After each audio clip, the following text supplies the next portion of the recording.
The sky above the Pacific Test Range was clear and wide, the kind of sky that made humans believe they could touch space if they climbed high enough. Commander Ethan Cole guided his experimental aircraft through the upper atmosphere, hands steady, eyes sharp.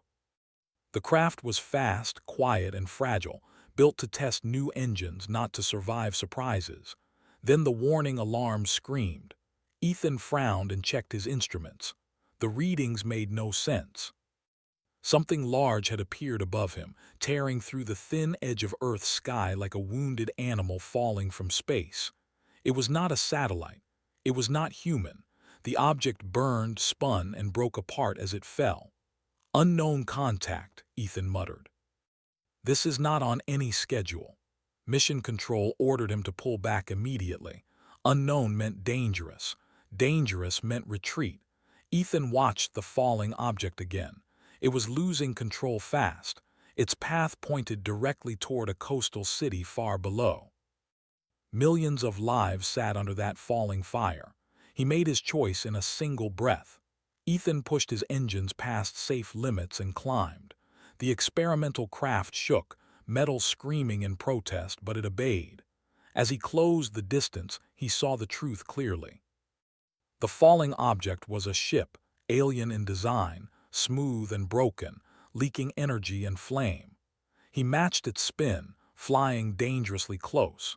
His ship systems were never meant to interact with alien technology, but he used every trick he knew. He fired stabilizing bursts, nudging the alien vessel's fall just enough to change its angle. The strain was brutal. His engines overheated. Warning lights turned red. But slowly, painfully, the alien ship's path shifted away from the city and toward the open ocean. Then both crafts lost control. Ethan barely had time to brace before the sky turned into chaos. Fire, pressure, noise, then darkness. When he woke, everything hurt. Cold ocean water soaked his flight suit as waves rocked the wreckage around him. His craft was half destroyed, barely floating. The alien ship was worse, broken into massive pieces scattered across the sea. Ethan forced himself to move. Training pushed him forward when pain tried to pull him under. He grabbed emergency gear and launched himself toward the largest piece of alien wreckage. As he climbed onto the strange metal surface, he heard something unexpected. Voices. Not human. High, sharp, afraid. Ethan followed the sound through twisted corridors until he reached a cracked chamber. Inside, two small figures huddled together. They were clearly not human, slender, pale blue skin, large dark eyes, but they wore regal clothing even in ruin. One clutched the other tightly. Twins, children. They stared at him in terror. Ethan froze. Every protocol he knew screamed at him to step back, to wait for backup, to treat this as a first contact emergency. But the twins were shaking, injured, and surrounded by failing systems. Slowly, carefully, Ethan removed his helmet and placed it aside. He raised his empty hands. "It's okay," he said softly, even though he knew they could not understand his words. "I won't hurt you." One twin moved slightly in front of the other, protective despite fear. Ethan recognized that instinct. He'd seen it in human siblings, soldiers, parents. The ship groaned around them. Energy surged dangerously. Ethan acted. He crossed the chamber and shut down what he could, pulling power cells, sealing ruptures with emergency foam. He wrapped the injured twin's arm with a med patch, praying alien biology was close enough to human for it to help. The twins watched him closely. They did not scream. They did not attack. Slowly, their fear changed into confusion. Then the rescue teams arrived. Human ships surrounded the wreckage. Soldiers boarded carefully, weapons ready. When they saw Ethan standing between them and the twins, they hesitated. "They're alive," Ethan said firmly. "And they're not hostile." The twins pressed closer to him when armed humans appeared. One of them reached out and grabbed his sleeve. Ethan did not pull away. The world changed quickly after that. The twins were identified by alien signals as royalty, heirs to a powerful interstellar empire that humanity had only just learned existed. Panic spread through governments. Fear spread through populations. Questions without answers filled every room. Ethan was questioned for hours. Why did the twins trust him? Why did he disobey orders? Why did he risk everything? His answer never changed. They were going to die, he said, and people were going to die under them. I did what anyone should do. Because the twins refused to be separated from him, Ethan was assigned as their handler. Not because he wanted the role, but because every time he left their sight, their stress levels spiked dangerously. They stayed in a secure facility on Earth, surrounded by guards and scientists. But it was Ethan they watched, Ethan they followed, Ethan they trusted. The twins learned quickly. They watched humans laugh, argue, help each other, and forgive. They saw children playing freely, elders speaking openly, people questioning their leaders without fear. This confused them deeply.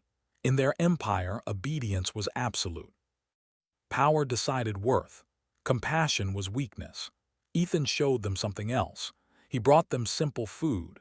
He explained Earth's sky, oceans, and history using basic words and gestures. He apologized when humans raised their voices near them.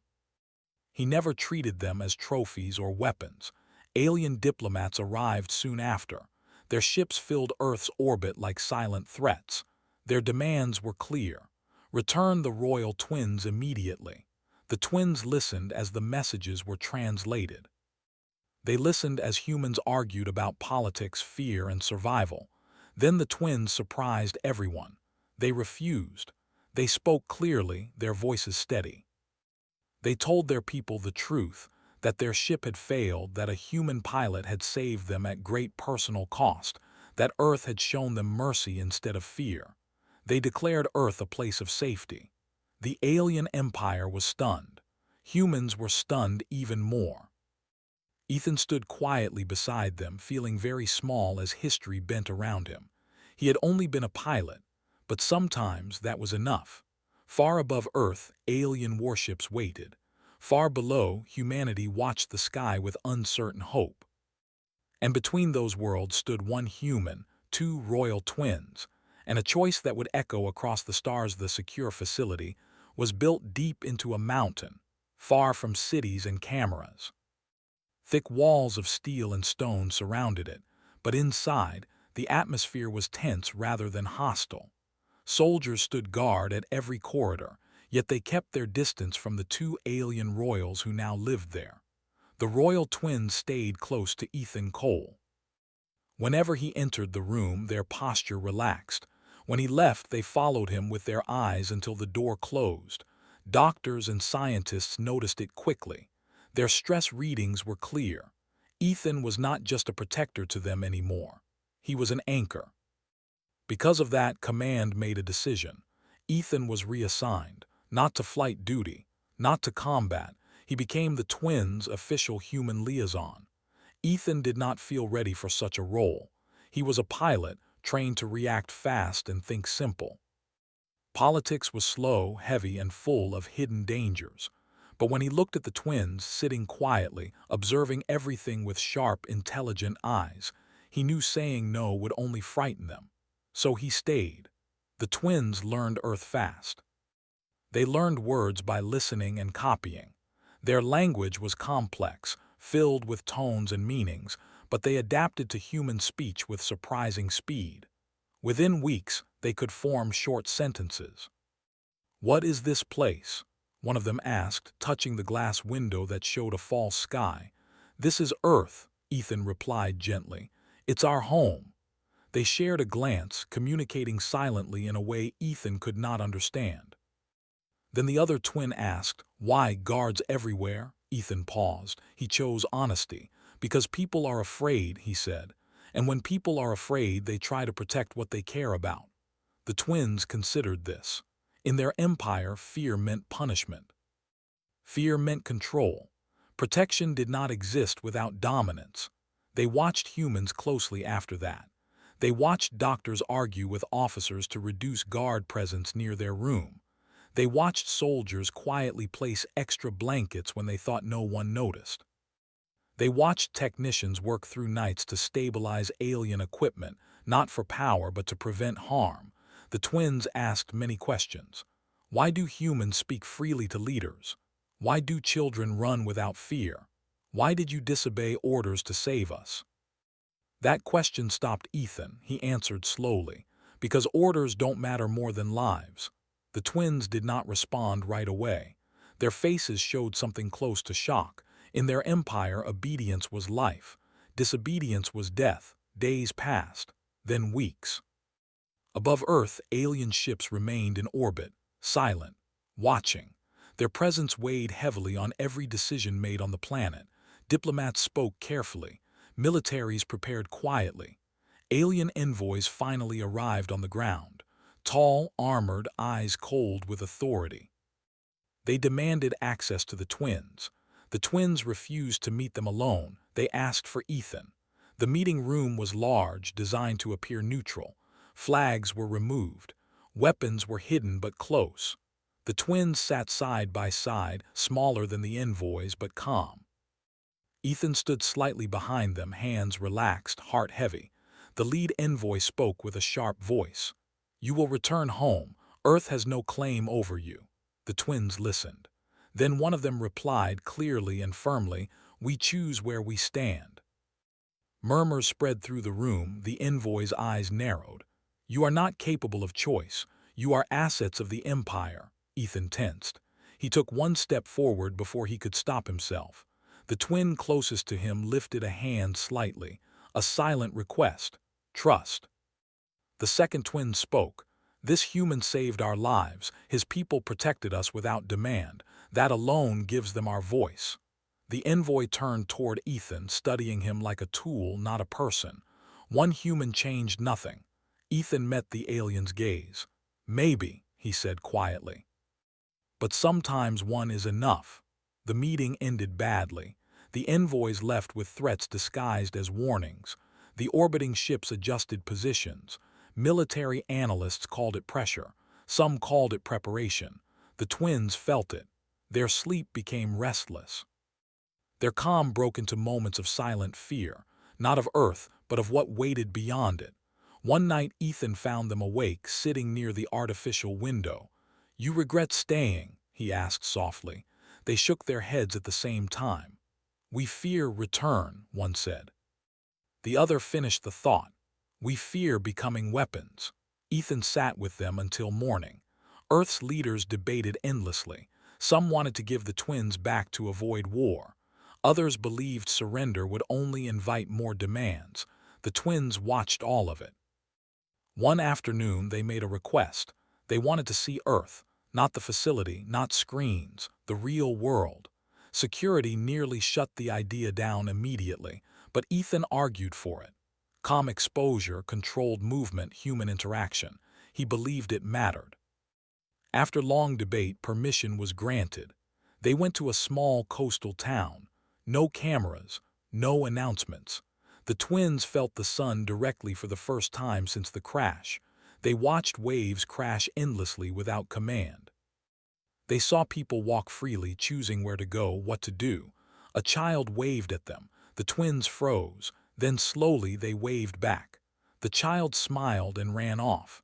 That moment stayed with them. Later, they sat on a bench while Ethan bought simple food. One twin tasted it and laughed softly at the strange flavor. The sound startled Ethan. It was the first time he heard them laugh. That night, they spoke quietly between themselves for a long time. The next day, they asked to speak publicly, not to humans, to the galaxy. A transmission was prepared. It was risky. It was unprecedented. The twins stood before the camera, dressed simply, without royal symbols. They spoke of Earth. They spoke of compassion. They spoke of a human pilot who chose lives over orders. They declared Earth neutral ground under their protection as royal heirs, and they said something no one expected. "We will not leave Earth by force." The message echoed across the stars. On Earth, silence followed. Then alarms. Alien fleets shifted. Some moved closer. Others pulled back. The galaxy was watching now. Ethan stood beside the twins, aware that nothing would ever return to normal. Humanity had been seen, and the royal twins had chosen where they belonged for now. Far above, among cold stars and waiting ships, the question was no longer whether humans mattered. The question was what the galaxy would do about it. The galaxy did not answer the twins' message with words. It answered with movement. Ships that had waited silently at the edge of Earth's space began to reposition. Not all of them moved closer.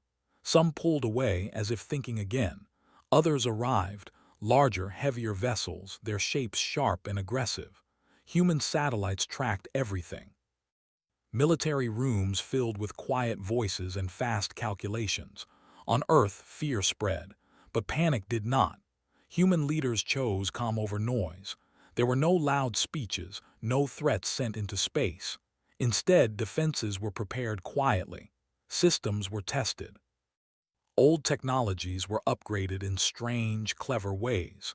Humans had never planned to fight the galaxy, but they had always planned to survive. The royal twins noticed the change immediately. They could feel tension in the air, even inside the mountain facility. Guards moved more often, doors closed faster, conversations lowered when they entered rooms. Ethan stayed close. He did not pretend everything was fine. The twins had learned enough by now to recognize lies. The galaxy is deciding what to do, he told them honestly. One twin looked up at him. And Earth, Ethan smiled slightly, Earth is deciding who it wants to be. The twins shared a quiet moment of silent communication. Then one of them spoke. In our empire, when power is questioned, force follows. Ethan nodded. Here too, he said. But we try talking first. That made them pause.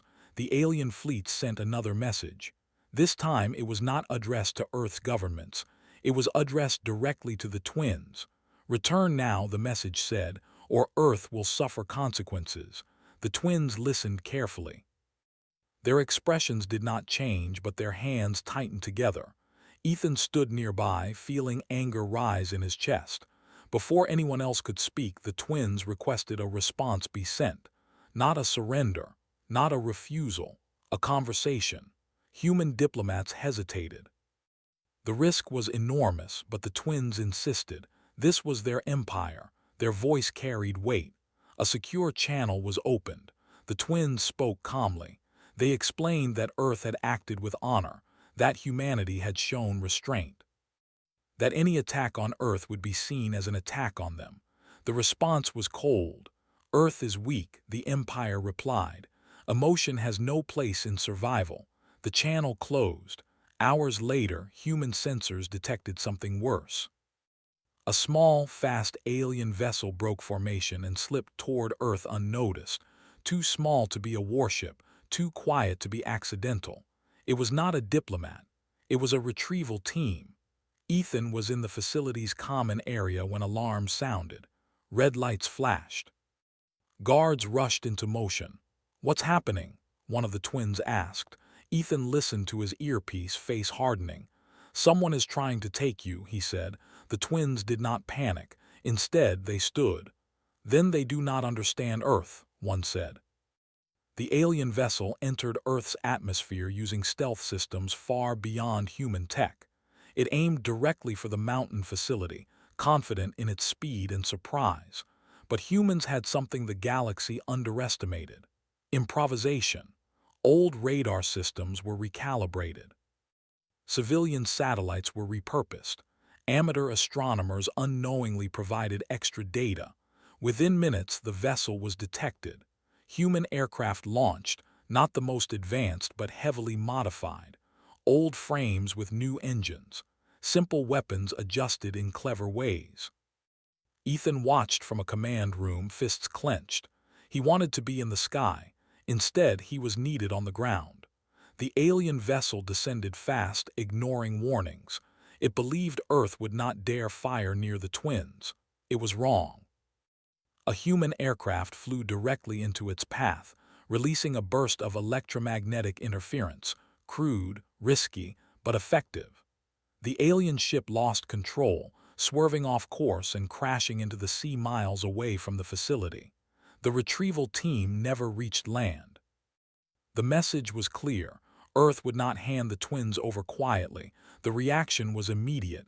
Alien fleets shifted aggressively. Weapons powered up. The threat of war became real. Inside the facility, the twins sat in silence. "This is because of us," one said quietly. Ethan shook his head.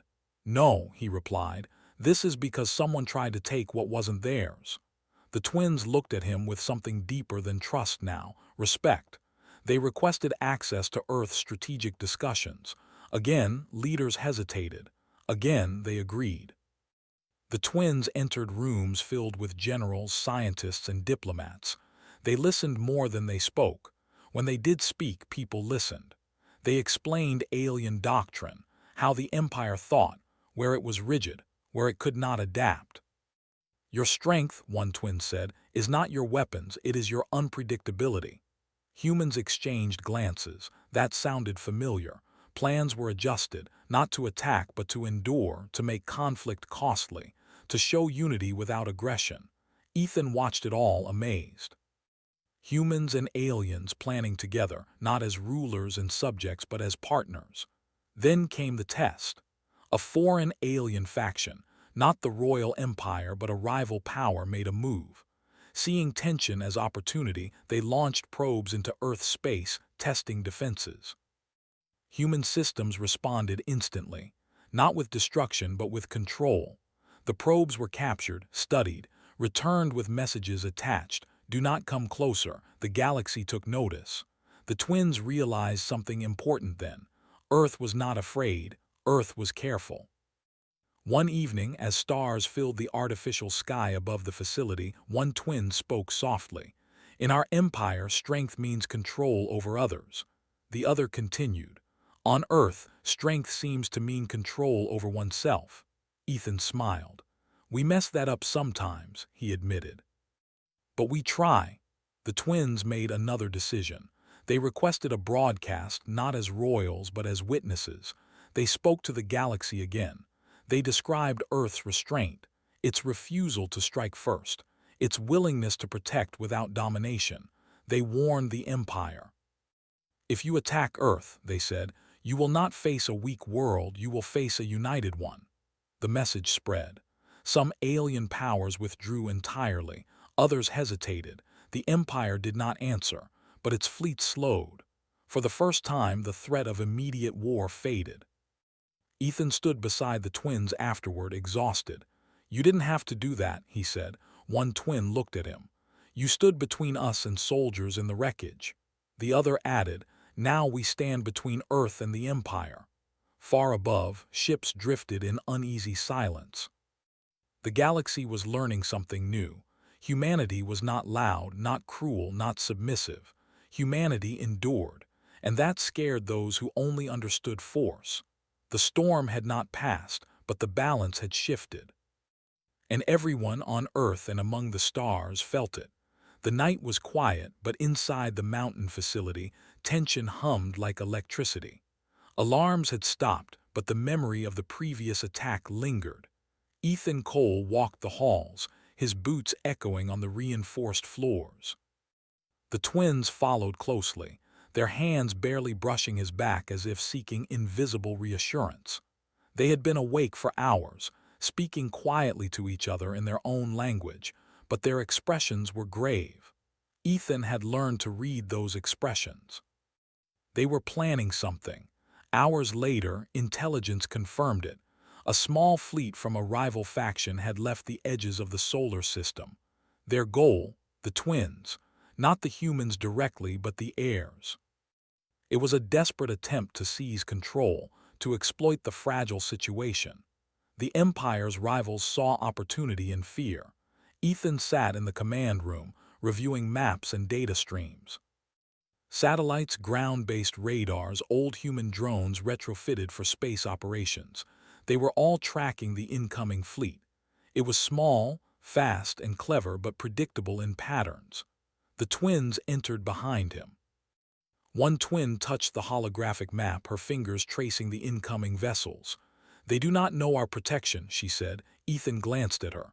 "Not yet," he replied, "but we will make them learn." The twins did not smile. That was not their way. Instead, they leaned closer to study the defenses. Unlike before, they began giving advice, not orders, not commands, but suggestions. Their insights were precise, informed by knowledge of alien tactics. Each move was calculated to maximize survival while minimizing risk to humans. The facility became a hive of quiet activity. Engineers worked alongside human military strategists, adjusting old craft with alien energy components recovered from the crash. Drones were reprogrammed, weapons systems tuned for precision, and defensive grids optimized to anticipate and counter new strategies. Ethan watched it all with awe. Humanity had never faced this kind of threat before, yet their instinct to adapt and protect was immediate, creative, and relentless. Then came the moment. The rival fleet entered Earth's atmosphere at low altitude, skimming over the oceans with astonishing speed. Their stealth technology was advanced, but it could not hide from the combined human and twin-coordinated defenses. Alert sirens blared.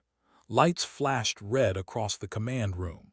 Ethan ran to his station, issuing commands in rapid succession. Old fighters took to the sky, drones moved into intercept positions, and electromagnetic interference devices were deployed. The twins watched from the observation deck, silent but calculating. Their presence changed everything. Human pilots adjusted their movements based on subtle gestures from the twins. Engineers calibrated energy pulses using input from the twins' unique understanding of alien systems. It was a collaboration no one else in the galaxy had seen. The rival fleet was fast, but Earth's defenders were faster in thinking. Drones intercepted the leading ships, emitting bursts that temporarily disabled their controls. Fighters swooped in, guiding the slowed ships into safe neutral zones over the ocean, avoiding civilian areas. One of the twins stepped forward. "There," she said softly, pointing at the largest vessel, "it has a weakness here. Disrupt it there and the rest will fall into confusion." Ethan nodded. "Let's try it." He coordinated with pilots and engineers to apply the twins' advice. The largest ship's energy field flickered, destabilizing the others in the fleet. One by one, the intruders were forced into retreat or neutralization. Not a single human life was lost, and none of the twins were harmed. When the operation ended, the twins exhaled, a rare show of relief. They looked at Ethan. "Your people are remarkable," one said. Ethan smiled, though his exhaustion was clear. "You've seen it now," he replied. "Humans protect what matters, even against impossible odds." The twins exchanged a glance, then nodded. They understood now more than ever why they had chosen Earth over their empire. But the victory came with consequences. Reports from orbit indicated that the Empire's fleets were no longer merely observing. They were calculating, preparing for their next move. They did not underestimate humanity anymore, but neither did they respect it fully. Every decision, every alliance, every defense Earth built would be scrutinized and challenged. Ethan walked through the halls with the twins later that night. The facility was quiet except for the low hum of life support systems. "They will try again," one twin said. Ethan nodded. "Probably, but we will be ready." The twins looked out at the simulated night sky projected in the observation dome. Stars shone brightly, distant and cold. One twin's hand rested lightly on the railing. "This is our home now," she said softly. Ethan glanced at her. "It can be. But only if we continue to protect it together." The twins did not smile. They rarely did. But their eyes showed determination, trust, and a growing respect for humanity. Over the next weeks, the twins became more than observers. They worked directly with human strategists, sharing insights on alien behavior and technology.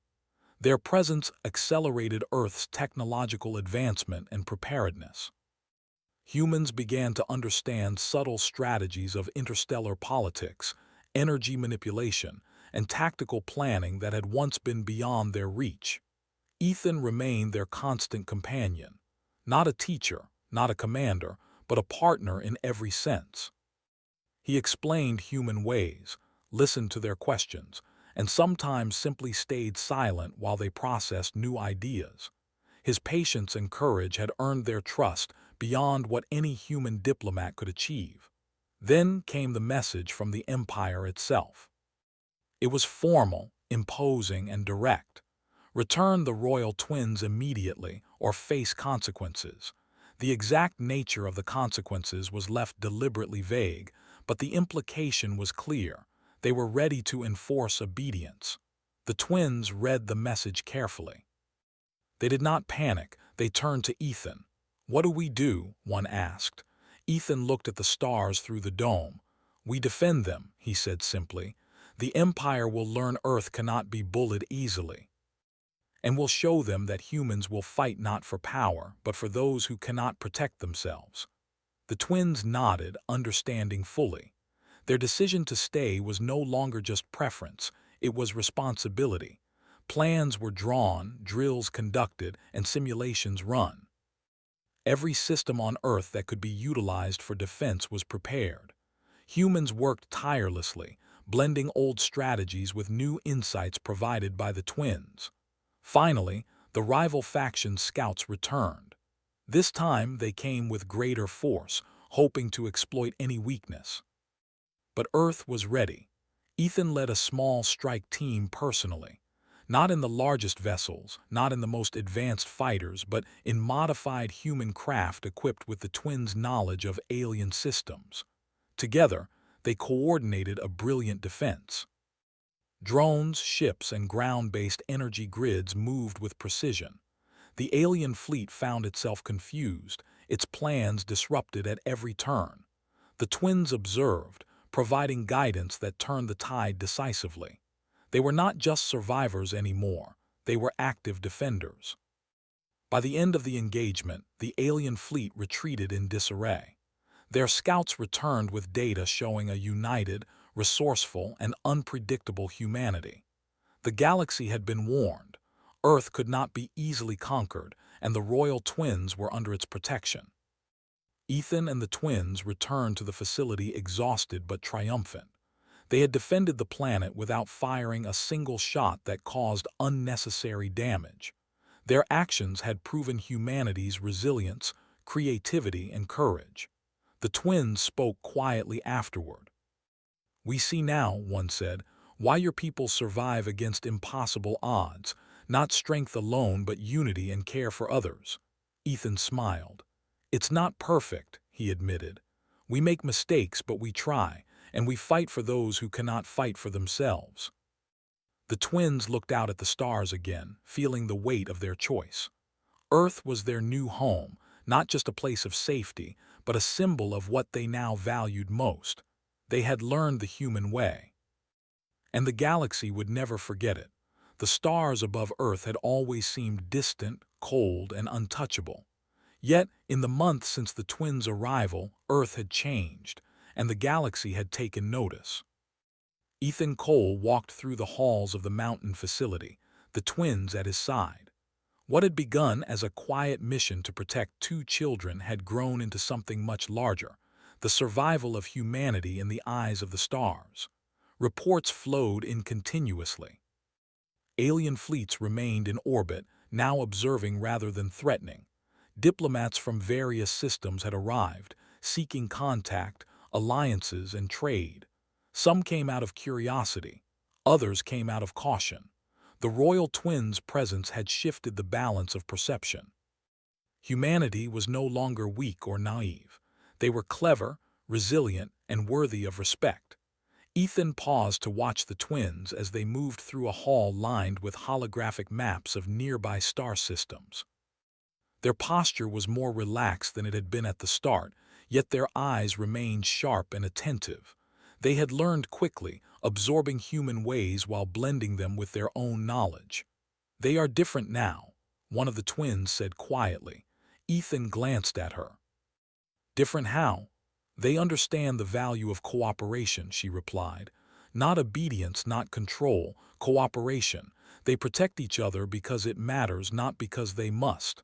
Ethan nodded. "That's humanity." The twins shared a look with each other, then turned back to the maps. Their attention to strategy and detail was remarkable. In a short time, they had begun advising Earth's leaders directly, not just on defense, but on diplomacy, trade, and interstellar communication. Their voice carried weight now. Later that day, a fleet of alien emissaries arrived, sleek ships carrying representatives of distant systems. Their intent was to negotiate, to observe, and perhaps to test Earth's defenses once again. Ethan accompanied the twins to the observation deck as the ships entered orbit. The twins studied the incoming vessels carefully. "They are cautious," one said. "They have heard the reports." Ethan followed her gaze. "Reports can be wrong," he said. "People exaggerate when they are afraid." "They are not afraid of exaggeration," the twin replied. "They are afraid of humans because we stand with them." Ethan smiled. He had never thought of humanity in such terms. Courage, resilience, and loyalty. These traits were not written in manuals or encoded in technology. They were lived. The negotiations began immediately. The emissaries requested a formal meeting with the twins and Ethan. Earth's leaders insisted on attending as well. The twins agreed, but with one condition. They would speak freely, without interference from alien authorities. Inside the council chamber, tension was thick. Alien representatives wore expressions of curiosity and thinly veiled suspicion. Human leaders were cautious but composed.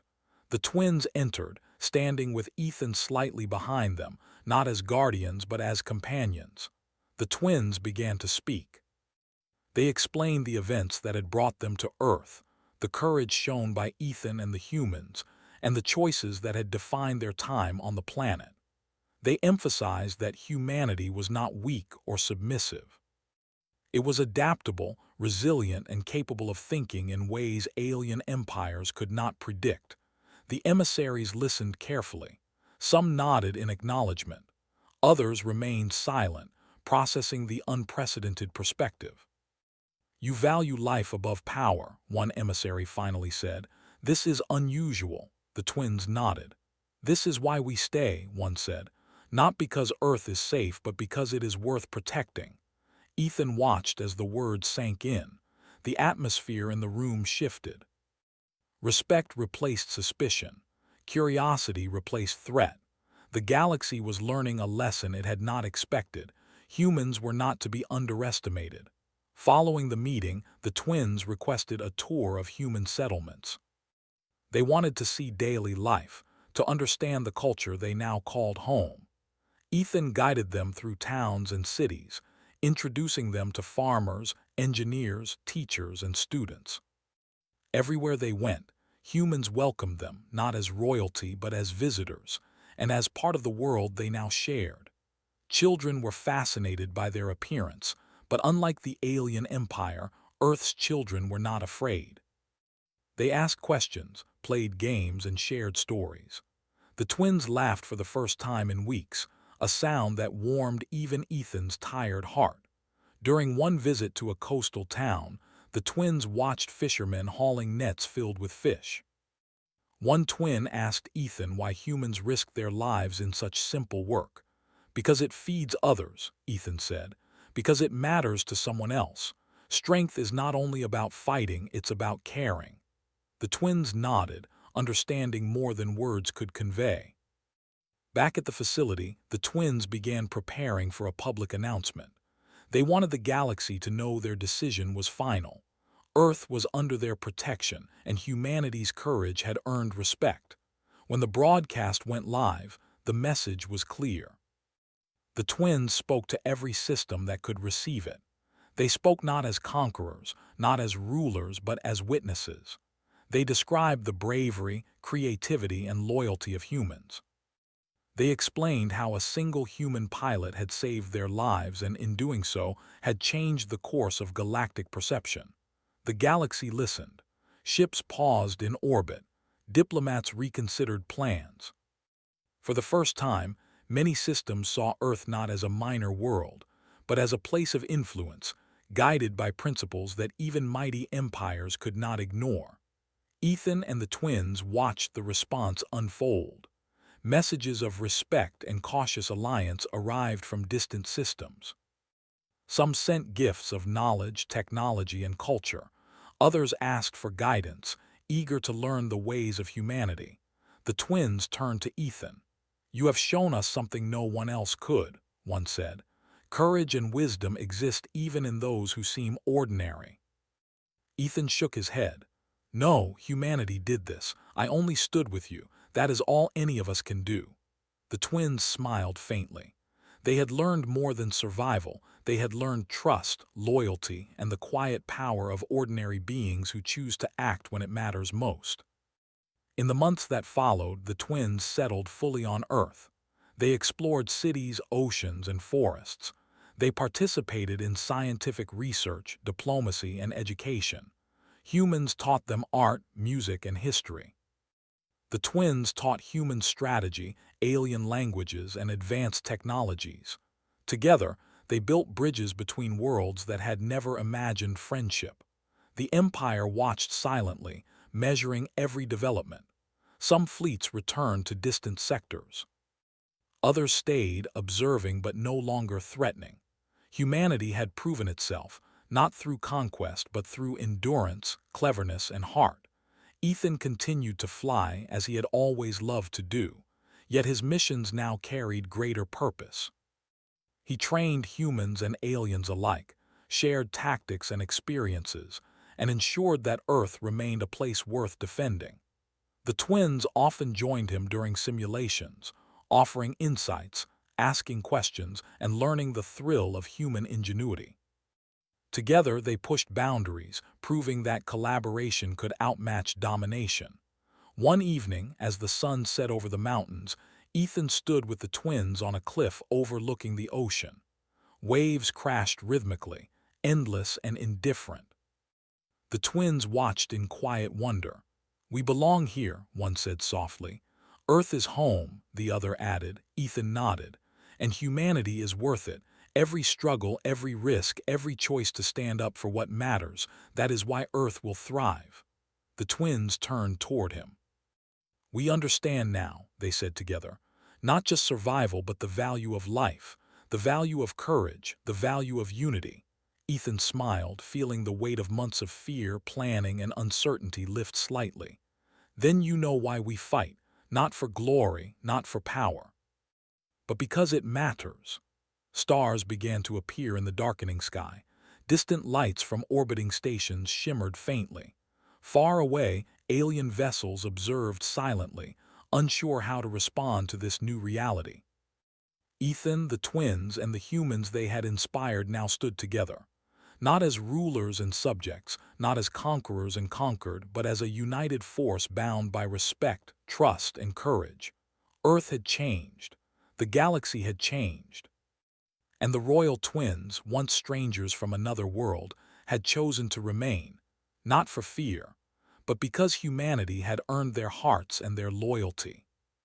And for the first time, Ethan realized that the quiet strength of humans, ordinary, flawed, and yet unyielding, was enough to shape the destiny of worlds. The twins watched the horizon, a soft breeze brushing their hair. Ethan stood beside them, silent and proud. Together they had faced impossible odds, and together they had changed everything. The galaxy would remember this moment. Humanity had proven it could stand, not by conquering, but by protecting, enduring, and inspiring. And the royal twins, who had once been lost among the stars, had found their home on Earth. Here they would stay. Here they would grow. Here they would ensure that the future of humanity and the galaxy would never again be underestimated. The stars blinked quietly above, witnessing the birth of a new era. One where courage, loyalty, and humanity itself had triumphed, not with weapons alone, but with heart, determination, and unity. And in that moment, Ethan, the twins, and the people of Earth knew something incredible. They were no longer just a planet among many. They were a symbol, a testament to the power of ordinary beings to shape the extraordinary. The galaxy had learned to respect humans. and humans had learned to embrace their role in a universe larger and more challenging than they had ever imagined. Above all, the royal twins had chosen to stay, not because they had to, but because they wanted to. And that choice, simple yet profound, had changed everything forever. From that day forward, Earth was no longer just a world. It was a beacon of courage, a place of hope, and a home for those who understood that true strength comes from loyalty, compassion, and the unyielding human spirit. The twins looked at Ethan one last time as the stars twinkled overhead. "Thank you," they said softly. Ethan smiled. "No, thank you for trusting us, for teaching the galaxy that humans are not to be underestimated." And together they watched the night, ready for whatever the future would bring, confident that humanity, with its courage and heart, would always rise to meet the stars.